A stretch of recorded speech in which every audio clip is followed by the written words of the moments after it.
Halo Sobat Belajar, gimana keadaannya hari ini? Yang pastinya harus tetap semangat untuk belajar ya. Nah, kembali lagi dalam pelajaran bahasa Inggris. Hari ini kita akan membahas tentang UTBK nih. UTBK itu kan dalam bahasa Inggris dan juga bahasa Indonesia ya. Hal yang paling mungkin bagi sebagian orang itu mimpi buruk adalah membacanya. Karena bacaan itu sangat panjang. Kalau dalam bahasa Indonesia aja itu udah susah, apalagi dalam bahasa Inggris ya. Tapi tenang aja, hari ini saya akan ajarin sedikit tips bagaimana untuk improve cara membaca Sobat Belajar. Langsung aja ada di sebelah sini. Ya, cuma dengan 3 step kita akan mengimprove cara kita membaca. Jadi saat membaca itu nanti, kita tuh nggak selalu teriming-iming dengan kayaknya malas buat baca dan akhirnya kita nggak bisa menjawab jawaban yang betul. Jadi yang pertama adalah understand and re-evaluate how you're currently reading. Maksudnya adalah Sobat Belajar harus tahu nih, sekarang nih Sobat Belajar membacanya seperti apa. Apakah setelah 1 halaman bosan? Apakah setelah 2 halaman baru hilang konsentrasinya? Apakah membacanya itu di skip-skip sehingga banyak yang infonya itu cuma tahu ininya doang, intinya doang, atau seperti apa? Nah itu yang harus kita evaluasi. Ya, setelah kita evaluasi, kita harus melatih diri kita. Contoh, kalau misalkan membacanya itu masih lama, masih untuk 1 paragraf itu 2 menit. Itu kan untuk UTBK nggak akan cukup waktunya. Mulai lagi pelan-pelan baca, jadi 2 paragraf itu 1,5 menit. Lalu kembali lagi jadi 1 menit, dan lebih cepat lagi, dan lebih cepat lagi, sampai jadi waktu yang paling cepat dan paling maksimal. Ya, dan juga kalau misalkan 1 halaman itu udah bosen, nah coba baca 1 halaman, lalu tambah 1,5. 1,5 lalu jadi 2, lalu seterusnya dan seterusnya. Jadi itu cara kita mengevaluasi, jadi kita tahu bagaimana sih sebenarnya selama ini cara kita tuh membaca. Karena tanpa sadar kita tuh bisa membaca dengan tanpa menggunakan otak. Istilahnya kita membaca sampai habis tapi kita nggak ngerti apa-apa. Itu bisa. Jadi itu yang harus kita evaluasi agar tidak terjadi saat ujian UTBK ini. Ya, karena kita tahu UTBK ini apalagi yang linguistik, bahasa Indonesia, bahasa Inggris, isinya semua adalah cerita. Mungkin lebih mending kalau cerita itu tentang fiksi ya, tentang dongeng atau apa. Tapi kadang-kadang ceritanya adalah berita politik pula yang sangat berat tentunya. Jadi kita harus membiasakan diri kita untuk membaca agar membaca itu tidak lagi menjadi momok saat mengikuti UTBK, melainkan kita bisa juga menjawab dengan betul dengan bacaan yang banyak itu. Ya, kedua, ini juga yang sangat penting, improve your vocabulary. Karena ada banyak soal yang nanti nggak menggunakan kata-kata yang seharusnya. Contoh kita taunya bahasa sehari-harinya ini, lalu dia akan menggunakan kata-kata yang lain. Artinya sama, tetap sinonim, tapi mereka kemungkinan besar akan menggunakan kata-kata yang jarang kita gunakan. Jadi, dan dia akan tanya, dan lebih parahnya lagi dia akan tanya, apa arti kata itu? Jadi, kita udah mulai harus membekali diri kita, memperkaya kosakata kita. Ya, caranya gimana, Kak? Caranya bisa jadi dengan step ketiga, read for pleasure. Maksudnya read for pleasure itu apa sih? Maksudnya adalah menjadikan membaca itu sebagai salah satu cara mengisi waktu luang kita, mengisi hobi kita. Jadi nggak cuma dengan, biasa kan mengisi waktu luang itu identik dengan bermain game gitu ya, berolahraga atau apa. Nah kita bisa nih mulai menyisipkan mungkin waktu terbaiknya sebelum tidur kali ya. Jadi daripada kita terpapar radiasi handphone, kita bisa menggantinya dengan membaca. Tapi kalau baca di handphone ya juga sama aja, tapi nggak apa-apa. Cobalah membaca untuk kesenangan, untuk sebagai hobi. Jadi kita semakin terbiasa untuk membaca, dan juga kalau bacaan kita itu ya bahasa Inggris, tentunya dalam konteks yang ini, kosakata kita tuh semakin kaya. Kalau kita nggak tahu, boleh kita siapin mungkin laptop atau handphone untuk mentranslate. Jadi ketika ada kata-kata yang nggak tahu, boleh kita highlight, kita catat, lalu kita artikan. Dengan cara seperti itu, makin lama kosakata kita ini makin kaya. Ya, jadi kita nggak lagi cuma tahu kata-kata yang itu doang, tapi kita juga bisa tahu kata-kata yang lain. Atau kalau Sobat Belajar mau nggak suka baca, sukanya nonton gitu, untuk memperkaya ini ya, untuk memperkaya vocabulary, boleh banget. Ada beberapa series kok yang emang cocok banget untuk Sobat Belajar untuk belajar vocabulary, terutama adalah seri-series yang latar belakangnya di masa lalu, karena itu besok kosakatanya lebih kaya lagi. Oke, jadi ini adalah 3 cara untuk mengimprove bagaimana cara kita membaca. Hari ini kita akan membahas tentang soal-soal reading comprehension ya, untuk kelas 12. Jadi jangan kemana-mana, karena belajar sekarang mudah, ayo belajar. Ayo belajar. Menurut kalian, apa sih yang terjadi pada pepohonan itu? Lihat deh bulan di sana.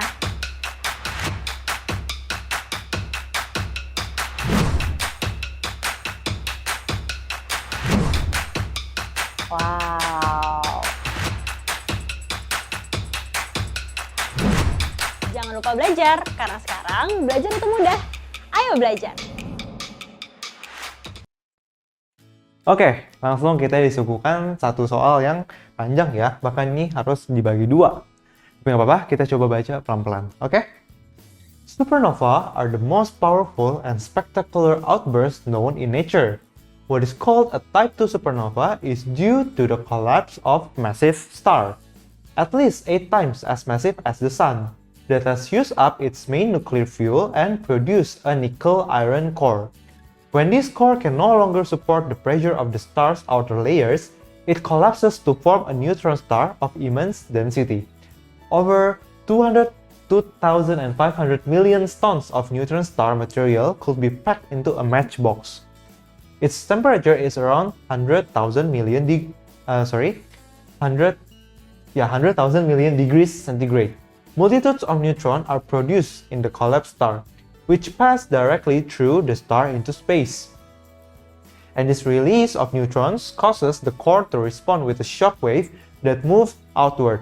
When it meets the material that is falling inward, the result is a catastrophic, only a small, incredibly dense remnant that may be a neutron star or, in extreme cases, a black hole. Oke, kita lanjut ke sebelah sini. A supernova is often more than 500 million times as luminous as the Sun. A supernova remnant, SNR, may be detectable as a pulsar, an example of which is the Crab Nebula, known to be the remnant of the supernova observed in the year 1054. The 1987 supernova in the Large Cloud of Magellan had a low peak luminosity by supernova standards, only about 250 million times that of the Sun. At its brightest, the supernova shone as a star between magnitudes 2 and 3, even though it was 170,000 light years away.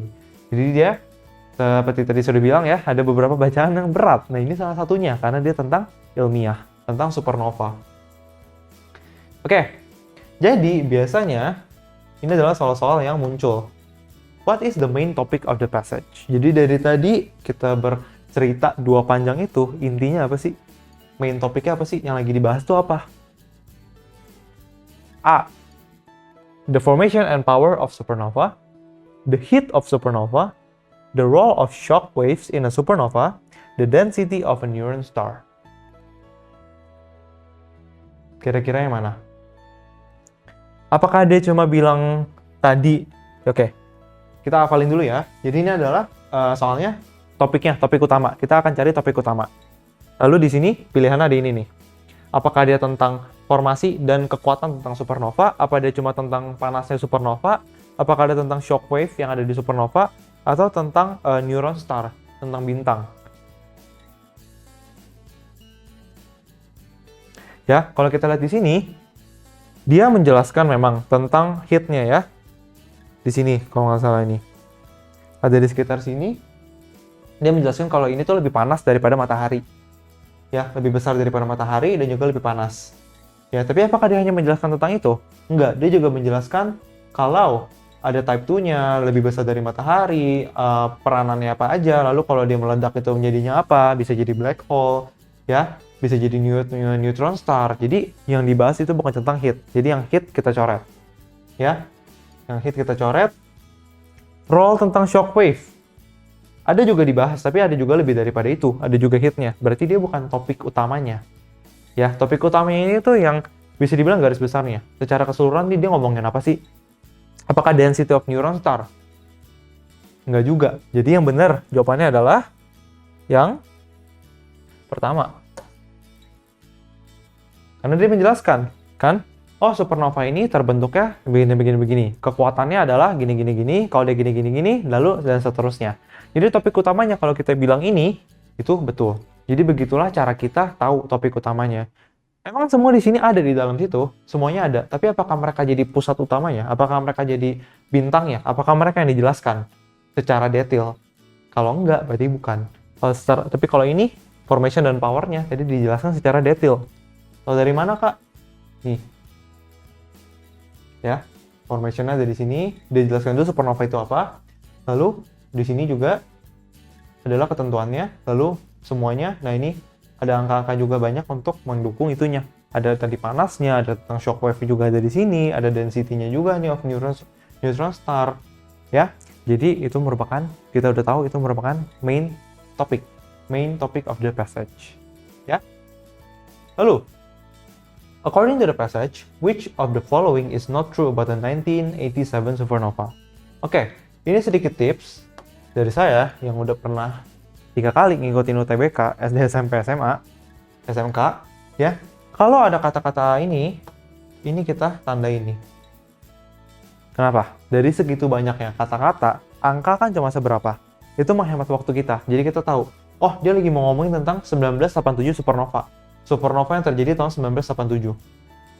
Berarti kita langsung bisa cari di sininya.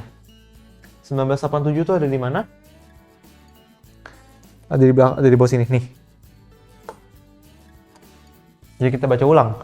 The 1987 supernova in the large cloud of Magellan had a low peak luminosity by supernova standards, only about 250 million times that of the Sun. At its brightest, the supernova shone as a star between magnitudes 2 and 3, even though it was 170,000 light years away. Oke, udah kita baca. Dari sini kita udah tahu jawabannya pasti nggak jauh-jauh dari sini. Kita lihat lagi. Dari sini, mana yang nggak benar? Ini, saya kasih caps lock.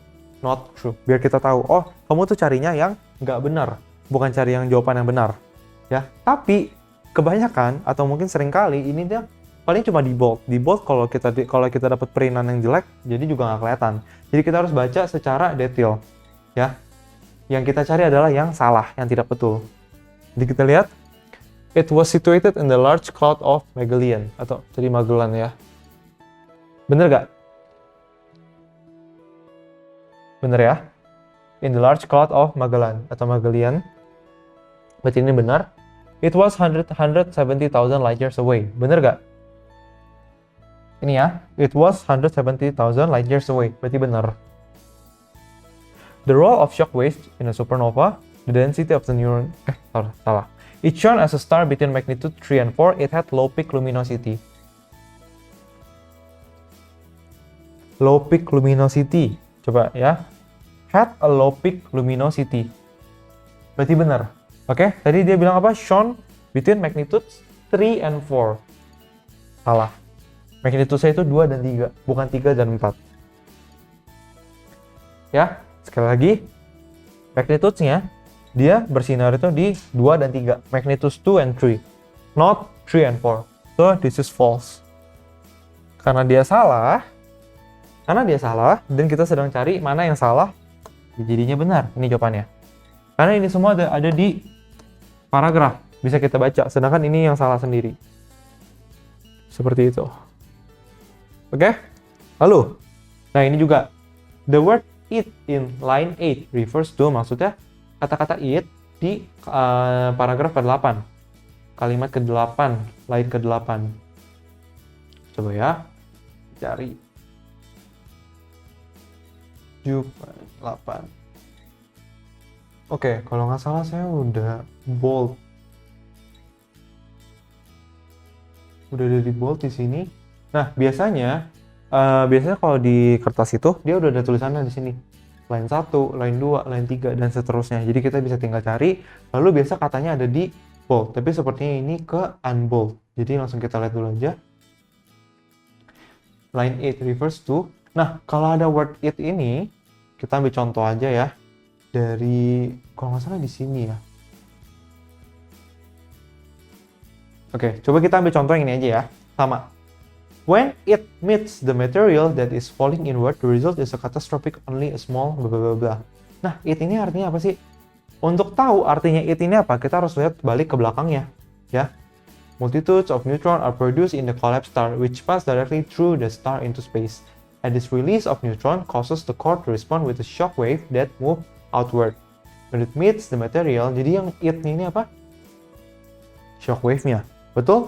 Karena nih, respond with a shock wave that move outward when it meet the materials that falling inward. Jadi it-nya ini tentang di atasnya. Oke, seperti itu. Kalau mau lihat lagi nih, banyak nih contoh it bisa kita ambil. Satu lagi kita ambil yang ini nih. It sebelah sini.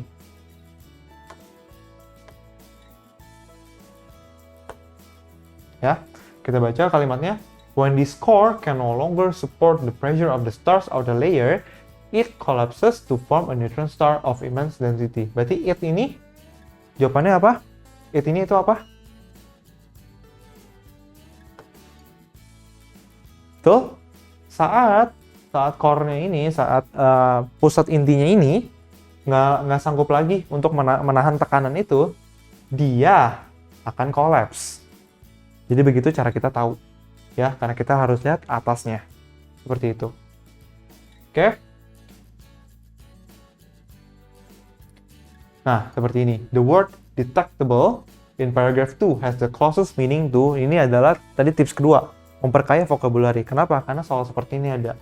The word detectable in paragraph 2 has the closest meaning to assume, known, audible, perceptible. Ya, dalam beberapa kasus, kita bisa balik lagi ke sini dan mencoba memahami, dan semoga aja bisa dapat gitu artinya apa. Ya, detectable. Nah, sebelah sini.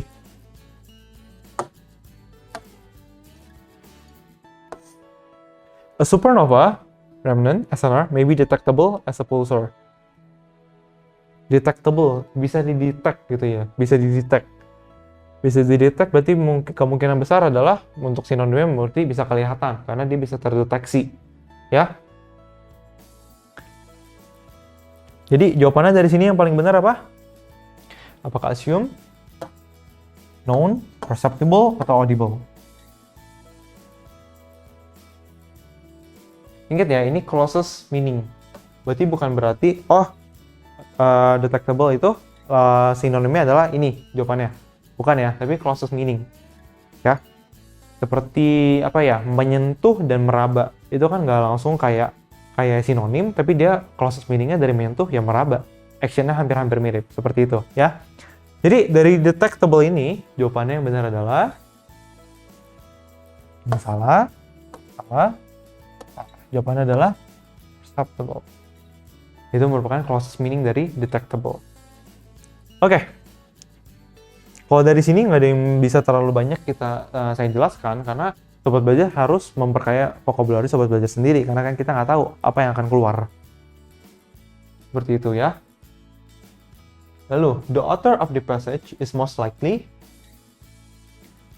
Author, penulis dari paragraf tadi, dari karangan tadi, itu kira-kira ya pekerjaannya apa sih? Apakah sebagai botanis, ekonomis, astronomer, atau matematis? Kita harus pahami dulu, tadi kita membaca tentang apa? Supernova. Supernova itu apa? Bintang. Bintang yang ukurannya 8 kali lebih besar daripada matahari. Betul? Jadi, apakah seorang ekonomis, meskipun kita mungkin nggak bisa jelasin secara tepat ekonomis itu adalah ini. Tapi ya, mungkin nggak sih ada yang berhubungan dengan ekonomi, itu larinya ke meneliti bintang. Itu udah pasti salah. Jadi kita coret. Ya, botanis yang berkebun juga nggak ada hubungannya dengan bintang. Matematik, astronomer ada jelas, matematik bisa jadi, betul? Karena matematik kan juga kita harus tahu. Biasanya orang yang astronomer itu juga pintar matematikanya, agar kita tahu meletakkan koordinat agar bisa ngelihat, kalau nggak percuma, ya. Jadi yang lebih tepat tuh kira-kira mana sih? Ya jelas saja, astronomer, seorang mengetahui tentang galaksi luar angkasa, ya. Jadi seperti itu cara kita mengeliminasi jawaban agar menemukan jawaban yang tepat. Oke, ini udah kita masuk ke passage ke-2. Langsung kita baca aja. Today's cars are smaller, safer, cleaner, and more economical than their predecessors. But the car of the future will be far more pollution-free than those on the road today. Several new types of automobile engines have already been developed that run on alternative sources of power, such as electricity, compressed natural gas, methanol, steam, hydrogen, and propane. Electricity, however, is the only zero-emission option presently available. Although electric vehicles will not be truly practical until a powerful, compact battery or other dependable source of current is available. Transportation experts foresee a new assortment of electric vehicles entering everyday life. Shorter range commuter electric cars three-wheel, neighborhood cars, electric delivery vans, bikes, and trolleys. As automakers work to develop practical electrical vehicles, urban planners and utility engineers are focusing on infrastructure system to support and make the use of the new cars. Public charging facilities will need to be as common as today's gas station. Public parking spots on the street or in the commercial lots will need to be equipped with a device that allow drivers to charge their batteries while they shop, dine, or attend a concert. To encourage use of electric vehicles, the most convenient parking in the transportation center might be reserved for electric cars. Planners foresee electric shuttle buses, trains, and neighborhood vehicles all meeting at transit centers that will have facilities for charging and renting. Commutes will be able to rent a variety of electric cars to suit their needs, like trucks, one-person three-wheelers, small cars, or electric or gasoline hybrid cars for longer trips, which will no doubt take place on the automated freeways capable of handling 5-minute times number of vehicles that can be carried by freeway today. Nah, jadi dari kata-katanya aja, dia ini lebih ringan daripada yang tadi, karena dia cuma membahas tentang otomotif. Ya, jadi harusnya lebih gampang, kita harus lebih cepat nih di bagian yang seperti ini ya. What is the author's purpose of the passage? Lagi-lagi, tentang apa sih? Autornya itu ngebahas cerita tentang apa sih? Apakah tentang untuk cuma mengomentari kendaraan-kendaraan konvensional yang bisa kita lihat di jalan-jalan, yang diisinya dengan bensin? Ataukah untuk mensupport penemuan dari mobil elektrik? Apakah untuk persuade itu untuk meyakinkan ya pembaca untuk menggunakan mobil-mobil elektrik? Apakah untuk menjelaskan kemungkinan-kemungkinan untuk transportasi yang ada di kedepannya? Kira-kira yang paling tepat yang mana? Apakah to criticize the conventional vehicle? Apakah dia mengkritik tadi tentang conventional vehicle? Enggak ya, dia cuma bilang kalau itu tuh tidak ramah lingkungan. Tapi apakah dia mengkritik gitu? Enggak juga. To support the invention of electric cars. Dia mendukung sih, tapi dia nggak mendukung banget. Bukan maksudnya dia nggak setuju, tapi maksudnya adalah dia dia nggak support invention itu dalam arti bukan dia tuh yang bukan dia yang mensupport dalam arti moral atau materi gitu, bukan ya. Jadi kurang tepat. Betul, tapi kurang tepat. Jadi antara dua ini nih, ya, to describe possibilities for transportation in the future. Atau to persuade the readers to use electric cars. Kira-kira yang mana jawabannya? Lebih tepat yang ini ya. Kenapa? Karena dia memang menjelaskan, oh nanti di masa depan tuh bisa jadi ada electric cars juga nanti ada three-wheeler, segala macam, bus, bla bla bla. Tapi intinya dia ingin mempersuade biar orang-orang ini, electric cars ini kan lebih lebih ramah lingkungan. Jadi dia ingin lebih menyarankan untuk mereka memakai electric cars. Seperti itu. Okay, the passage would most likely be followed by details about. Jadi dari ini yang udah berakhir, kira-kira bakal diterusannya tentang apa nih? Jadi kita harus baca lagi ulang ya. Ini shuttle buses, trains, neighborhood, bla bla bla. Sampai sini. Tentang freeways. Tuh, jadi kita coba cari ada nggak tentang freeways.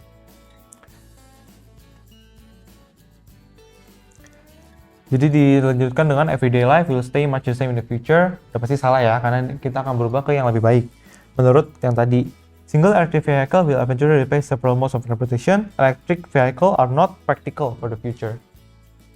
A dependable source of electric energy will eventually be developed. Jadi tentang apa nih?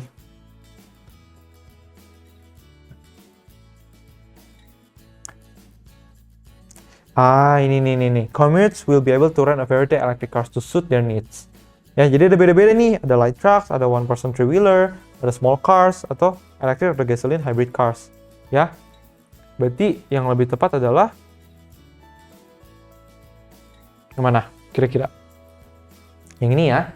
Single electric vehicle will eventually replace several modes of transportation. Kenapa? Karena dia udah jelasin secara singkat di sini. Bakal diganti nih. Ya. Bisa diganti small car segala macam. Oke, 5-minute times number of vehicle dan segala macam. Jadi yang benar jawabannya adalah yang Oh salah ya, sorry. Oh ini nih. Ini.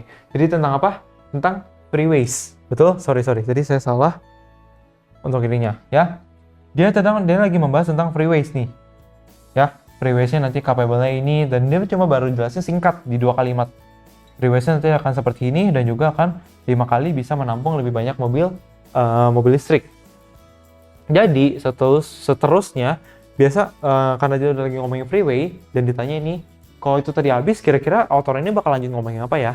Jawaban tepatnya adalah ngomongin automated freeway karena dia udah bahas sedikit di beberapa kalimat terakhir. Oke, seperti itu. Lanjut. In the second paragraph, the author implies that. Jadi di second paragraph nih, ini second paragraph, autornya tuh pengen mengimplementasikan apa sih?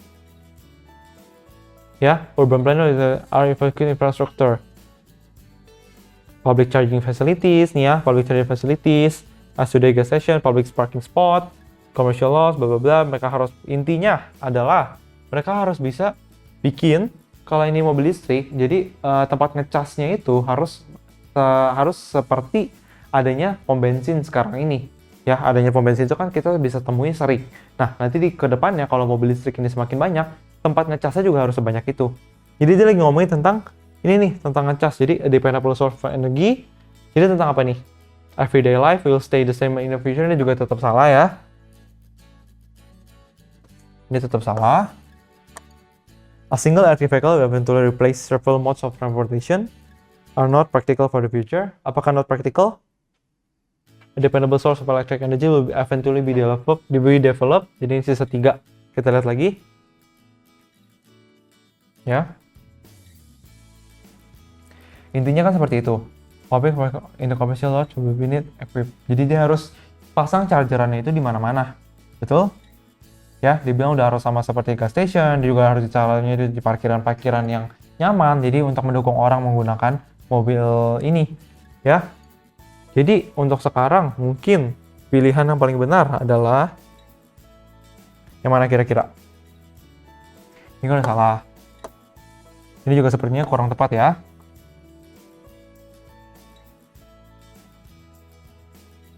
Kira-kira implies-nya apa? Ini ya.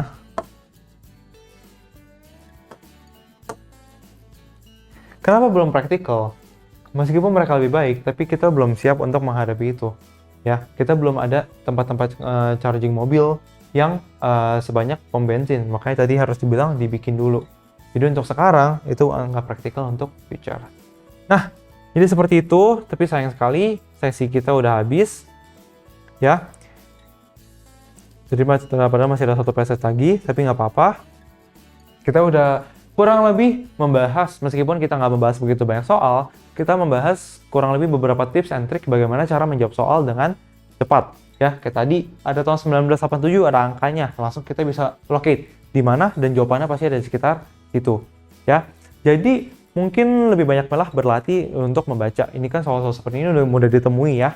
Udah mudah ditemui, jadi nanti sobat belajar harus lebih baik lagi membaca, membiasakan diri untuk lebih jauh lagi nih dalam membaca dan mencari jawaban dalam passage-passage tersebut.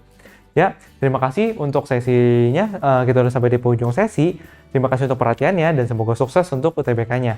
Ya, karena sekarang belajar mudah, ayo belajar. Jangan lupa belajar, karena sekarang belajar itu mudah. Ayo belajar!